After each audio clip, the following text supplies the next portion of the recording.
Minerals ఉన్నాయనేది అవుతుంది. వాస్తవానికి ఈ వాటర్ తాగితే ఏంటంటే మనకు కీళ్ళ నొప్పులు రావడం కానీ హెల్త్ సమస్యలు చాలా వస్తాయి వాటర్ వల్ల. మినిమం మనకు మన బాడీలో 75 వాటర్ ఉండాలి, 75%. అట్లాంటి మనం వాటర్ ఏంటంటే పూర్తిగా డెడ్ వాటర్ ఇది. మినరల్ వాటర్ అనేది తీసుకుంటున్నాం కానీ డెడ్ వాటర్ ఇది. మనకు ఇంకా భూమిలోకి వెళ్ళే వాటర్లో మినిమం కొన్ని మినరల్స్ ఉంటాయి. వీటిని ప్యూరిఫై చేయడం వల్ల మినరల్స్ పోతున్నాయి.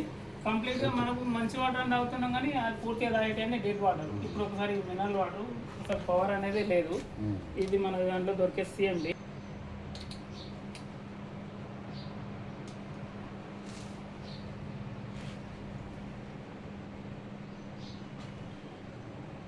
పవర్ ఎలా పెరుగుతుందో ఇది మనకు మన ఈ వాటర్లో ఉన్న ప్రభావం అట్లా మినరల్స్ అనేది తయారవుతూ ఉంటుంది. మన బాడీలో మినరల్స్ తయారైతే ఏమంటే మనకు క్యాన్సర్ లాంటి రోగాలు కానీ మేము కంప్లీట్గా మనం ఏం తెచ్చుకున్నా ప్లాస్టిక్ కవర్లో తెచ్చుకుంటాం. మేము తిన్నా కూడా ప్లాస్టిక్ దాంట్లో తింటున్నాం. ఈ రోజులలో పవర్స్ అనేది అట్లా పెరుగుతాయి. మన బాడీలో పవర్ పెరిగితే యాక్టివేట్ అయితే కణాలు యాక్టివేట్ కావడం, శరీరం మంచి ఆరోగ్యంగా ఉండడం అన్ని విధాలుగా బాగుంటుంది.